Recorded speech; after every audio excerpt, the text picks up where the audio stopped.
I want to talk to you in both sessions today about what I call the Big Bang opportunities for business, for social enterprise, for entrepreneurs, for innovators in the next 10 to 12 years. So Big Bang opportunities 2030. You won't get everything on the screen by writing it down. We can't give you copies of it. You are quite free to take photographs if that's what you really want to do. We are approaching very close now, within 2 or 3 years, of the beginning of the sixth great wave of industry-led innovation to hit the earth in the last 250 years. The first wave was the introduction of water power, which drove industries like textiles, the cotton mills of the late 1700s. The second wave was all about steam power and steel, which gave us the advent of things like railways and factories, really, for the first time. Electrical engineering and chemistry were the major features of the third wave. So we saw the introduction of textiles like nylon, synthetic materials came about at that time. Petrochemicals and oil were the major features of the fourth wave of innovation, which allowed us, of course, to begin to travel as we do today and to own cars at the rate that we do today. The fifth wave is where we are right now, and we're coming towards the latter part of that now. It's the digital economy, the introduction of the internet, the cloud, the new media, everything that goes with that. But by about 2020 to 2022, we will see the full launch of the sixth wave. And it's already with us today in a form, but it hasn't really broken yet. And that is going to feature two things in particular: the health and life sciences and the search for alternative fuels, which I may get time to talk about later today, the low carbon economies.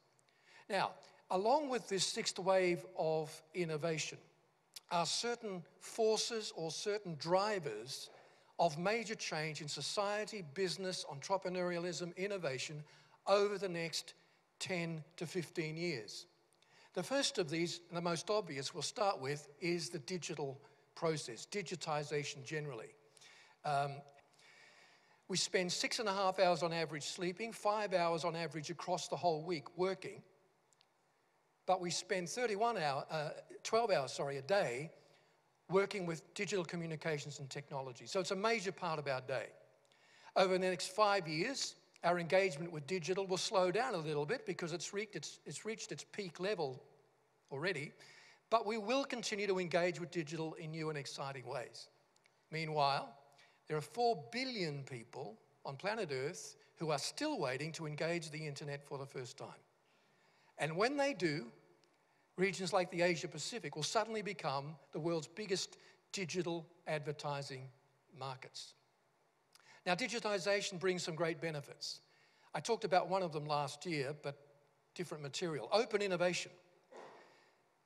We no longer have siloed industries with business here, politics here, medicine over here. We're learning to share ideas a lot more now. We're learning to share copyrights in the corporate world, because we realize that global problems of the kind we face today require convergent, shared solutions. So walls between industries are becoming more porous today. So right now we have biotech and IT working together in a symbiotic way to give us what is called bioinformatics, the use of DNA to store data. This is an emerging field. It's been found not long ago that 1 gram of human DNA can actually store 214 petabytes. That's 214 times 10 to the power 15 keystrokes of information in just 1 gram of human DNA. Now, we're not talking about turning you into a computer. We're talking about synthetically manufacturing something like DNA in time to come that can be used as a data storage mechanism. A lot of the open innovation we see today is being driven by the emerging Internet of Things. Microprocessors built into the stuff you use in your smart home, or some of you work in smart offices, that's all part of the Internet of Things. In 2017, there were just under 5 billion Internet of Things sensors worldwide. But by about 2022, that will have blown out to at least 38 billion.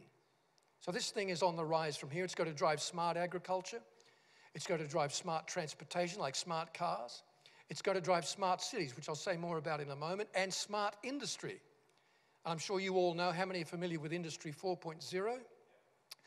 It's a manifestation of the smart city idea where old school factories are dying and we're replacing them with smaller production units, all of them driven by robots, automated, hooked up through the cloud.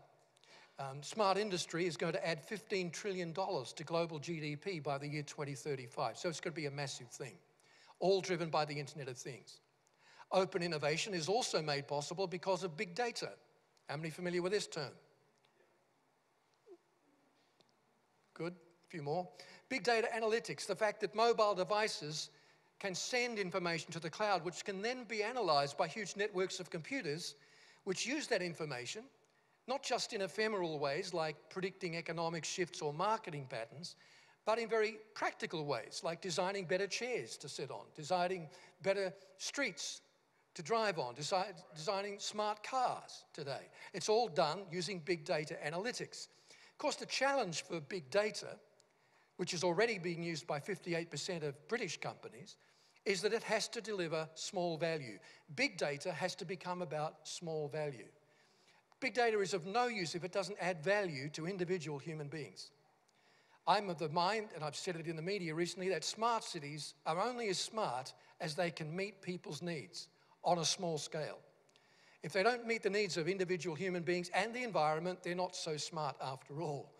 Social enterprise is a key part of this open innovation given to us by digitization. Are there any social entrepreneurs in the room? One? Well, next time we do this, if I'm back here, and I don't know if I will be, but I hope we see even more of that, because this is the growing edge of entrepreneurialism in the world today.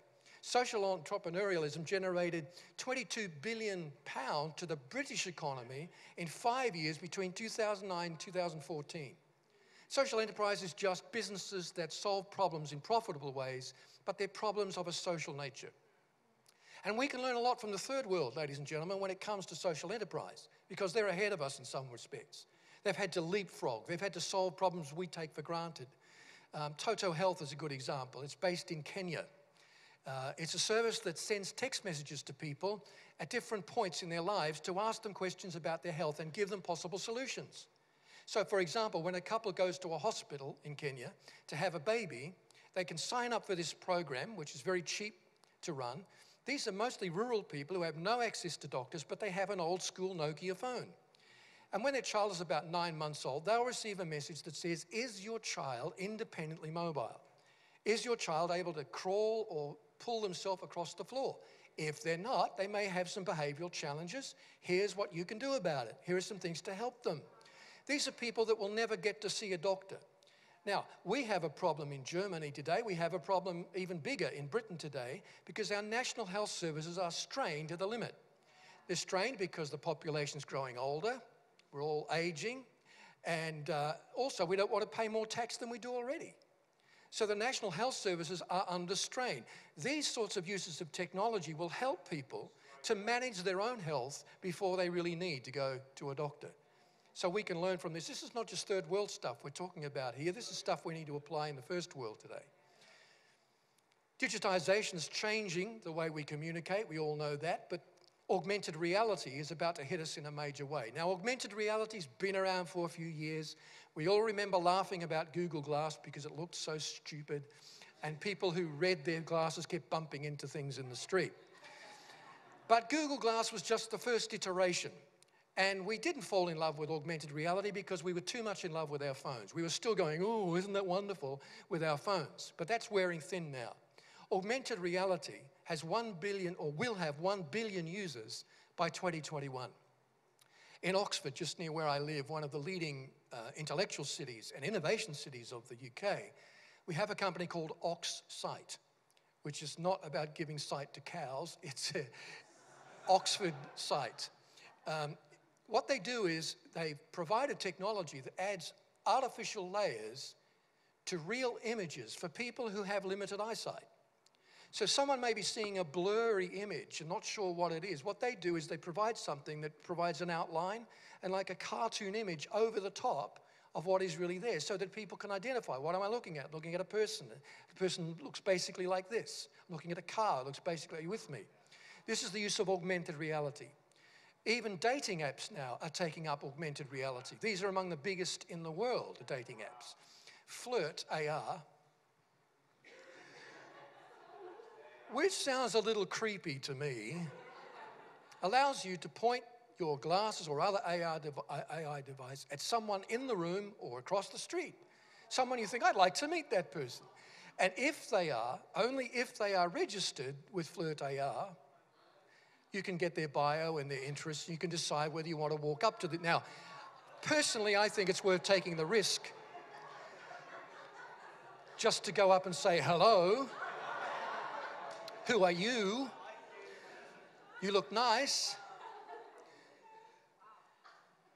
But some people are opting for this. It's just another use of augmented reality. And of course, this is changing the way we consume media, the whole digitization process. Look at this graph of the change in time spent watching traditional TV by age groups in America from 2012 through to 2016. The yellow line in the middle represents the average of all ages across the US population. From 2012 to 2016, just 4 years, TV viewership went down 15% because of digital viewing. But look at the figures for 25 to 34 years old. In that 4-year period, TV viewership went down by a massive 32%. Even more, the 18 to 24-year-olds, it went down by almost 40% in just 4 years. Today, YouTube is making more money for ad places than CBS, which has traditionally been the giant of all the American mainstream networks.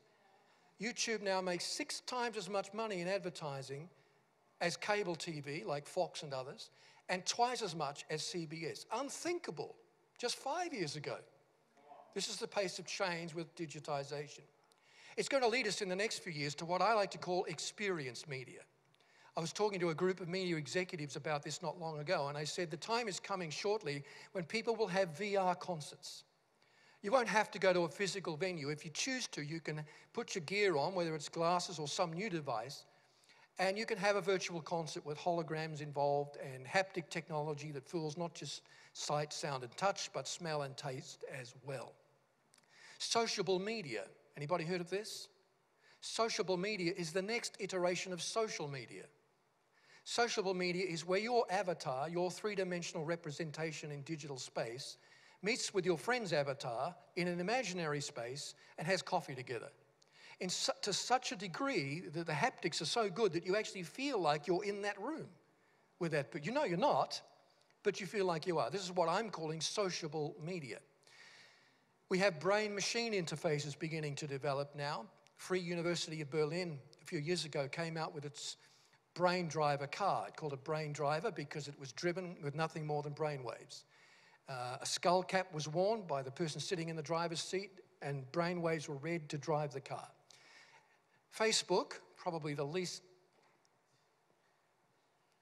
best candidate for this, the one that I would least like to see using it, is developing by 2020 what it calls non-invasive onboard cameras that provide optical imaging so that you don't need to type in what you want from Facebook.